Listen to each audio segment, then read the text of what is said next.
Hello, everyone. Happy Tuesday, and welcome to yet another episode of The Event Hustlers, where we talk to all kinds of people who are in and outside the events industry, talking about careers, businesses, trends. This is really, it's been such an interesting experience over the past, I think, 7 episodes so far. We've talked to all kinds of people, and today I'm very excited to have a friend and colleague and partner on many things, Ramon Ray, here to join us today.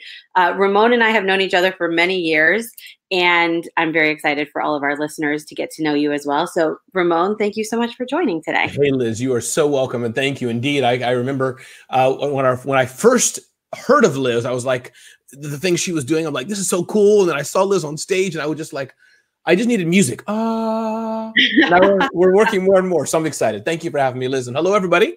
Great to be here.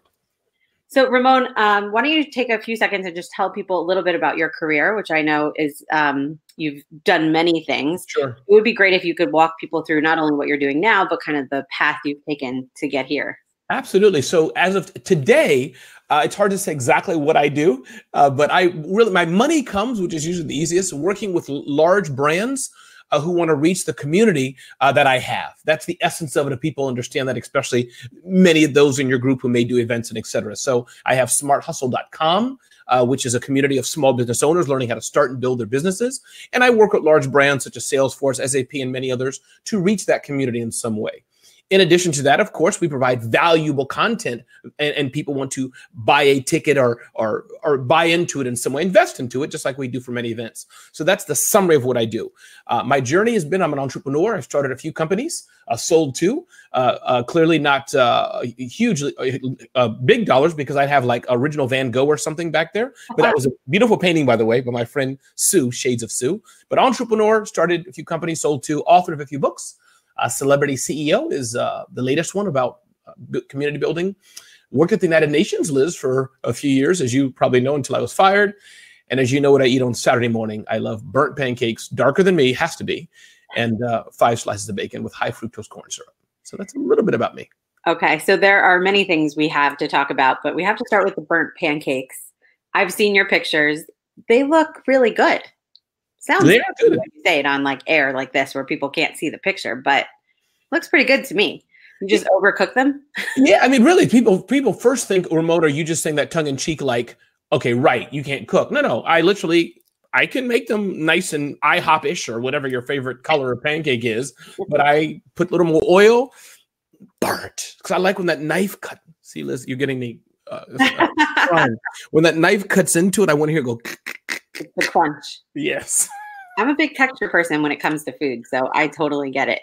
I prefer mine doughy, which is probably like the extreme exact opposite of yours. Like half. My sister makes them so they cook on one side and then you don't flip them, which is, that's really extreme. Each to his own, right? Each to her own. So have you been an entrepreneur your whole life?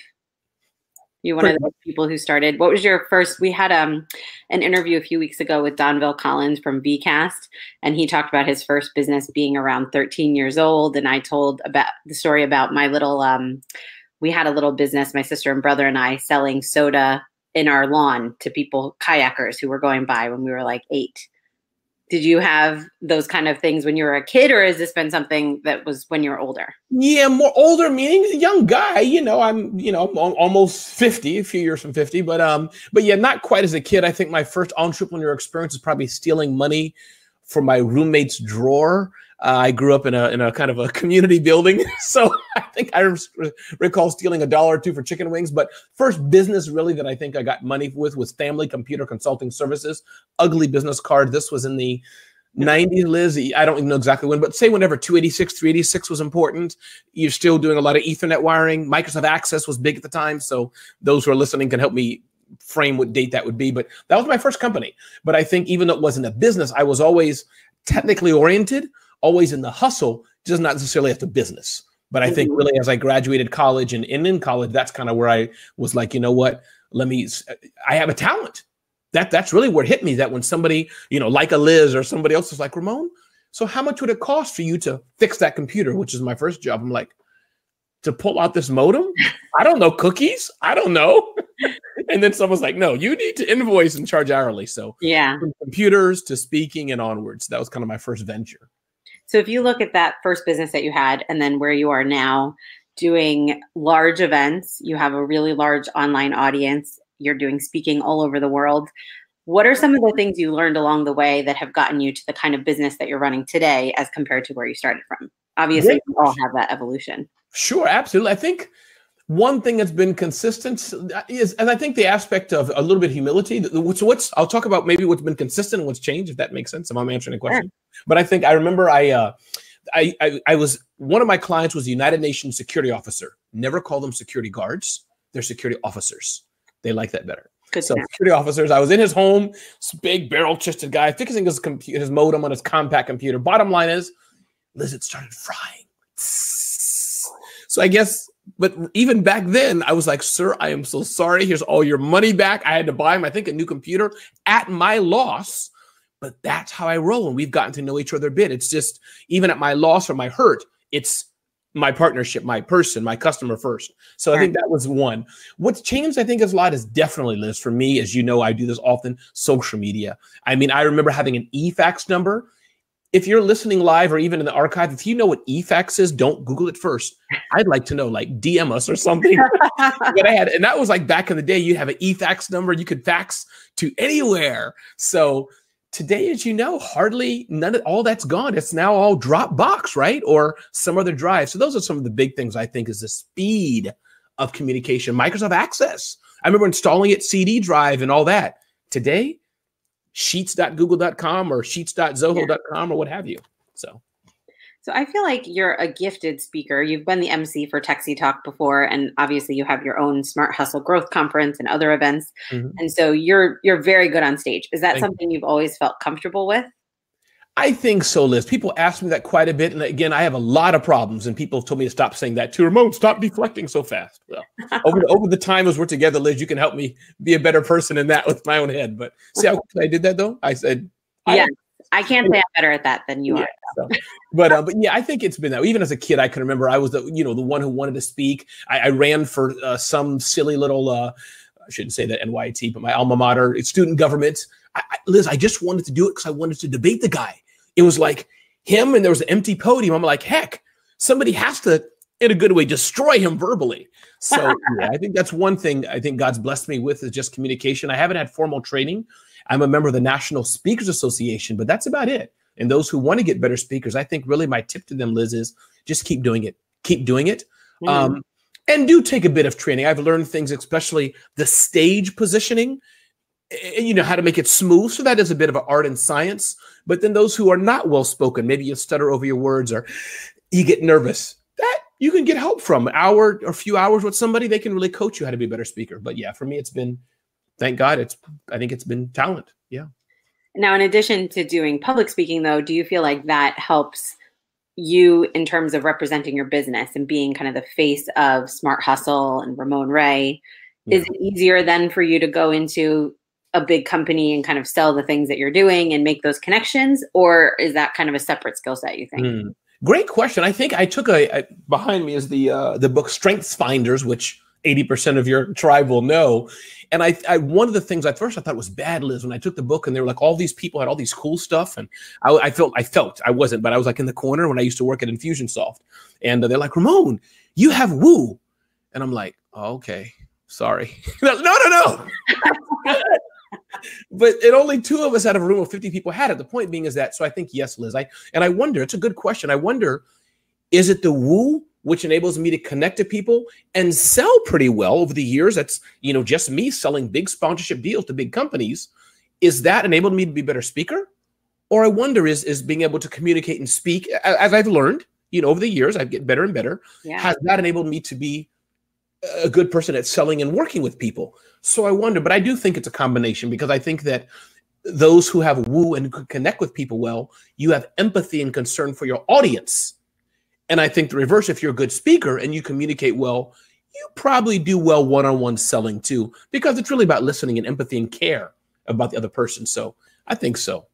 And then you add to that what you were talking about a few minutes ago, the customer service aspect, the fact that you will deliver, and if at any cost, if you can't deliver, they get anything back, that is definitely attractive. But how do you make these relationships with these big companies in the first place? Whether it's someone who bought one of your other companies, a sponsor at a big company, how are you getting these big relationships? Because I know a lot of entrepreneurs they have great ideas, they're doing really good work, but they're kind of working in a bubble and the media doesn't notice them, the big companies don't connect with them. Is that more of an outgoing thing, or have you found through like the celebrity CEO model that a lot of that is incoming? Sure. I think it's a great question. I think it's a few things if it helps.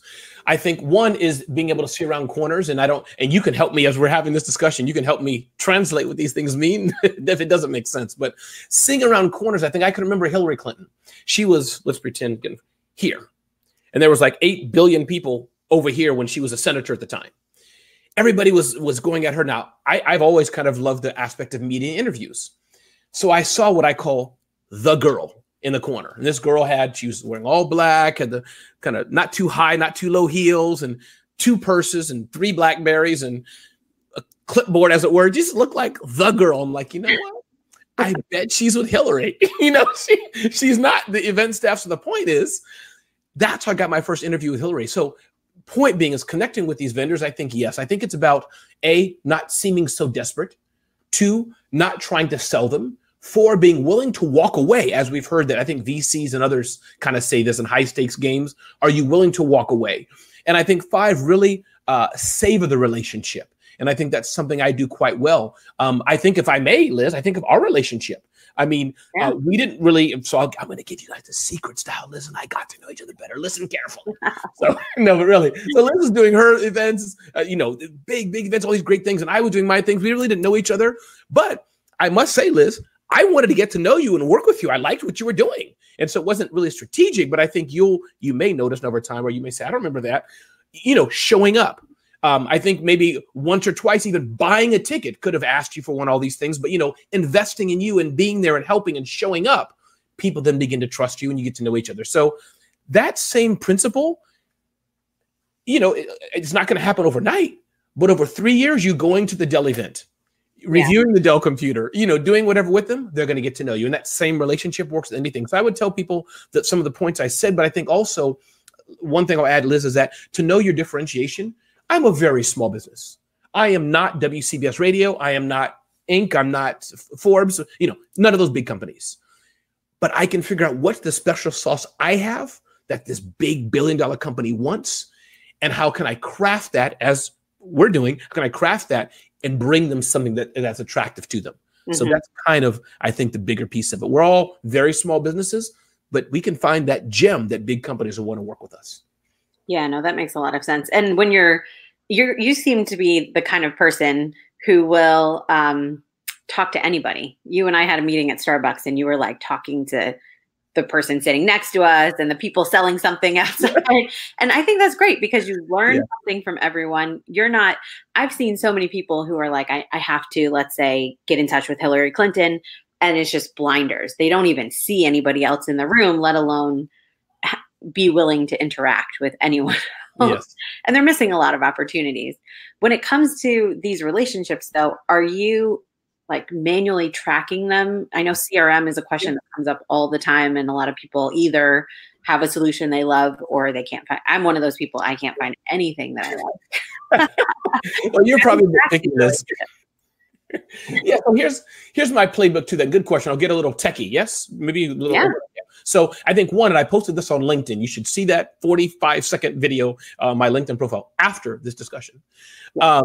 But really, one thing, in fact, I just said it last night, was everybody talks about CRM and contacts and et cetera, but none of them do any good unless you have some process to use it well. And that's one fault, as it were, I have. John Jantz talks about that, of duct tape marketing. Mike McAllowitz, I think Clockwork, these other guys and gals who do these systematized things. So I want to say that first, because no matter what tool you have, if you don't have the process somehow written down, it doesn't matter. So for me, yes, I use a CRM tool. I happen to have Zoho CRM. Salesforce is great. Infusionsoft is great, and many of these other tools. But the point is, so I have these tools, and Liz, like you, I'm going through a change of how I do it. But the bottom line is, in my tracking tool, that's where I can reach out to people. Then I can use a filter in my CRM tool and say, who haven't I reached out to in 60 days or 90 days? So that's one way to know who hasn't been tickled or touched. Mhm. Another thing I can do as I'm emailing people and sometimes in blast, who has opened the email that I sent, for example, 2 weeks ago. Now, out of 400 people, the 50 people that opened it, those I can one by one. Hi, Liz. Good seeing you yesterday. Would you like to chat about how we can do some work together? Hey, Bob, how are you? I noticed on Twitter you had a new baby. Great. So if that kind of makes sense in my process, it's not as systematized or automated as I want. But yes, I use a contact management CRM for my money, for my client base. And then I have Infusionsoft and there's other great programs like this, what I call for my fan building. And as you know, Liz, you can trigger it. If they do this, then that, segment them better, things like that.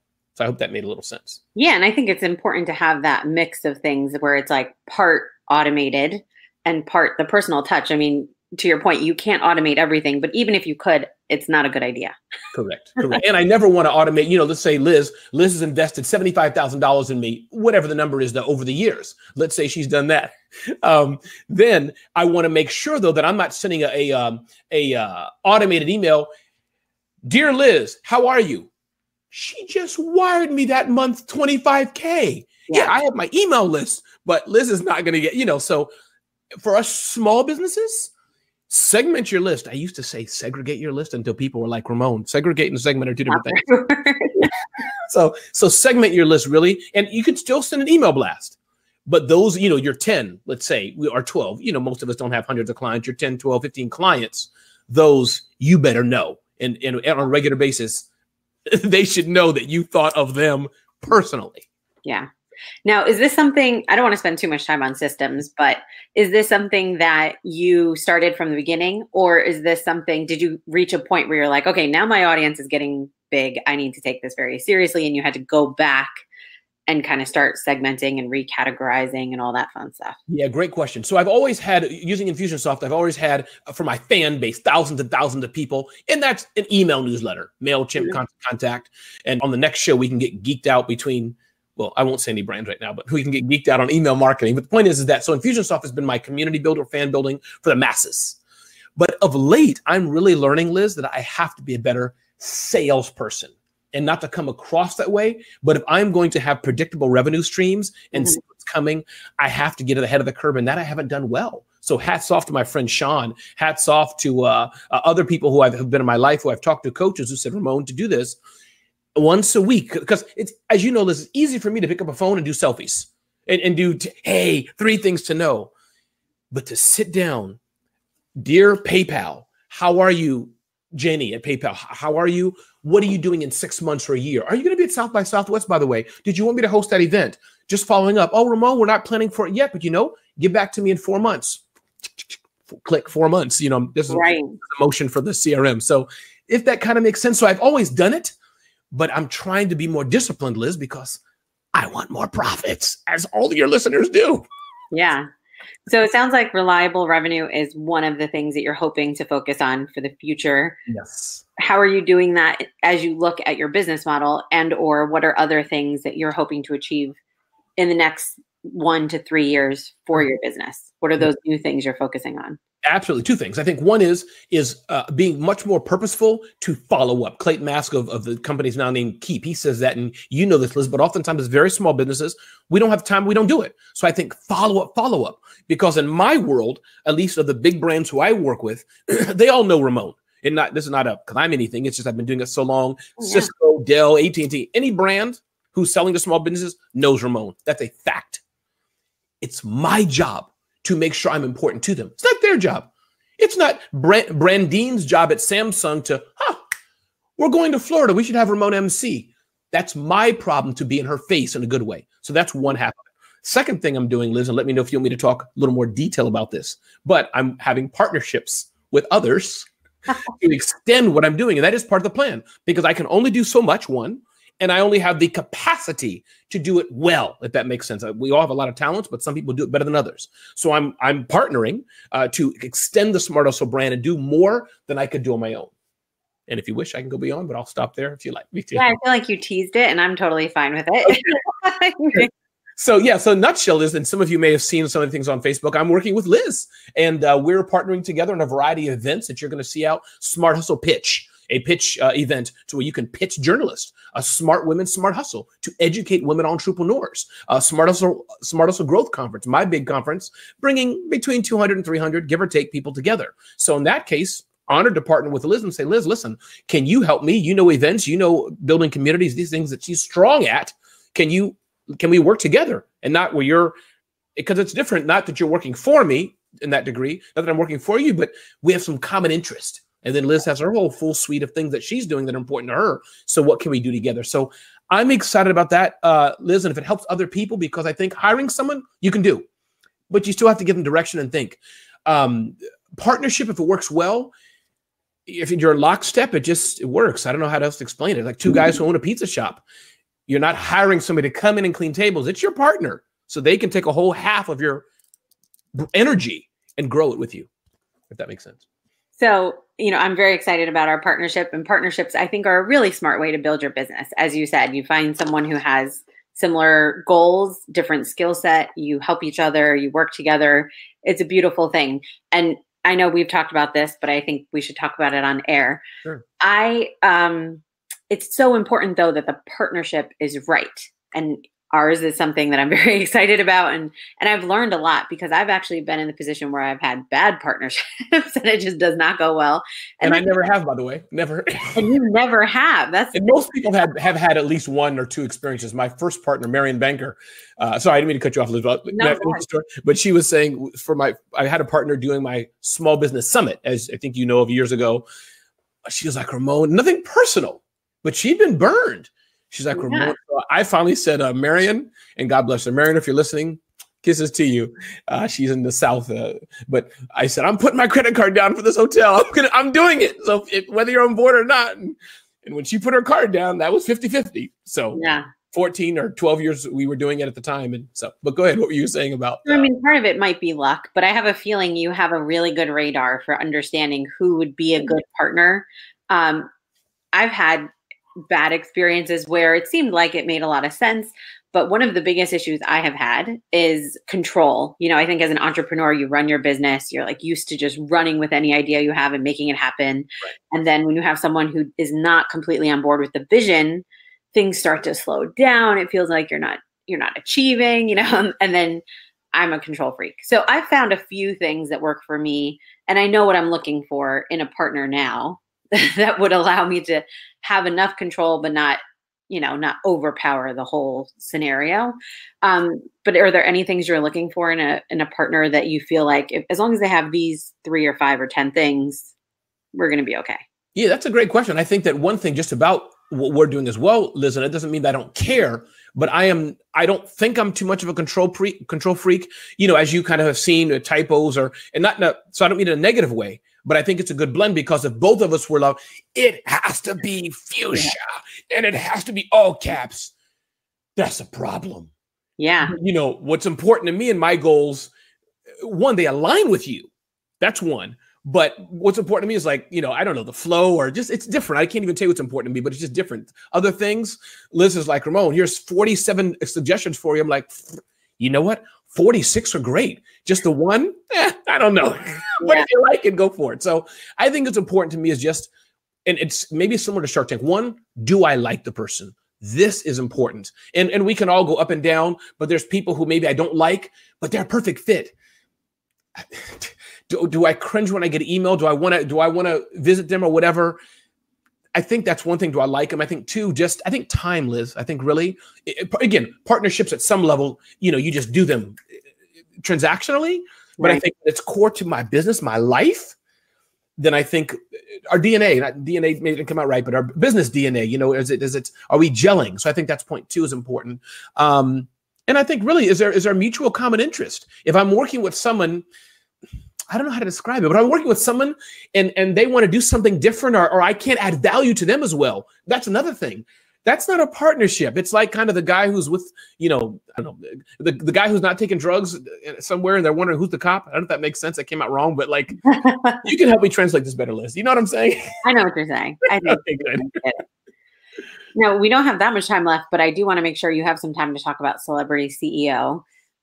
This is a new book that you've written. And I think I want you to talk about it, not just because it's a new book and people should buy it and it's interesting, but more from your thought process on why this, first of all, I guess it would be great for you to share what the book is about for those who don't know it, but why this topic in 2019? What are you talking? Why is this so important? Yeah, absolutely. So I think really the thing is that I think celebrity CEO, and one thing that's my strength and I do very well, I think, is the aspect of personal branding. And personal branding means a lot of different things, a lot of different people. But the bottom line is building a fan base, building a community first before sales. Once you build the fan base, once you build the community, they trust you, then you can sell them something because they want it. That's the essence of my new book called Celebrity CEO. And you can look it on Amazon or other places. It's really how entrepreneurs or small business owners, all of you, me and Liz, we're small businesses. But how can we be rock stars, celebrities in our niches? Once you do that, game over. Liz has done this with the various projects and companies she's done over the months and years. I'm doing that. And so that's the name of the game. Thanks for asking. Yeah. So in terms of building your audience, free content is one of the ways that you've done that. We talked a little bit about the systems you're using to send them blasts and emails and keep them in the loop. Is there anything else that you've done that you feel has really worked in terms of getting an audience who actually cares about what you have to say so that you have something you can sell to other people? Yeah. I think from what I've seen from myself, and everybody does it differently, I think is personality and don't really be fake. I think you have to be who you are. It's every time I get to this point, I feel like tearing up. I'm not going to cry right now, but the tears like right here. Liz. I have problems like with spelling and typos. It frustrates me, Liz. Every time I send an email, my sister, who's a missionary in another country, Ramon, did you know how to spell water? I'm like, yeah, Cleveland. I know how to spell water. I just so, but my point is, I'm just owning it. Not that I don't care. But I know I'll speak fast, but I do try to slow down. But those who like that and get me, we can be cool. If you don't, you need to go to, I don't know, whoever the other guy who's perfect. So that's really what I think it's about, being yourself and being able to be comfortable with that. Yeah, people have to like you for who you are. And it is so much about personality and transparency and relationships. So that's huge. Absolutely. Are there any pieces of advice that you have for entrepreneurs who might be listening today and they're not sure what they're really doing? I think there's a lot of people in business who are, I've been doing this for many years. I like what I do. I even enjoy some of my clients, but it's not giving me the lifestyle that I want. It's not, there's a lot of pieces that basically take your business from you working for your business and your business working for you. Do you have any tips for people who are really trying to make that transition and make sure that their business is providing the life they want and not just another salary? Yeah, no, great question. I think one, C-Score. Score is a free government consulting service, especially for those of you really starting out and just want someone to talk to, a trusted source who's kind of a stranger. C-Score, score.org. Point two, in that realm, get a coach, whether you're talking to Liz or whoever else you want to talk to, get someone to help you. I found it important, especially when you're just stuck, you're frustrated, you're like, so get a coach. That's point two. I think three, make sure you have the mindset to be an entrepreneur or small business owner. Listen, an entrepreneur building $1 million companies, but to be a small business owner, because it takes some fortitude, it takes some strength. It takes the ability to risk and lose money, not have it. So have a backup plan, have a spouse, whatever it is. So I think those are some things I'd say, Liz, because if you have that, the rest you can read in a book. But if it's a mindset issue, get help. That's my first advice, a coach or Score or somehow. And then two, think, is running a business for me? Am I comfortable with risk? Am I comfortable with uncertainty? Am I comfortable with invoicing clients? Or as my wife will say, she makes wreaths, ronswreaths.com. Make sure that you don't mind paper and invoicing and deadlines and serving clients. If that's like, probably running a business, not for you. Yeah, especially if you're just pulling a salary from it. Yeah. If it's just $60,000 or $70,000 a year and that's it, is it worth all that other hassle? Correct. You might as well get a job. Sit and put your iPods on and listen to a podcast and sit in the 7 train or whatever, or drive on whatever parkway you're at in the world. Enjoy life. Yeah, exactly. Is your business today doing for you what you want it to do?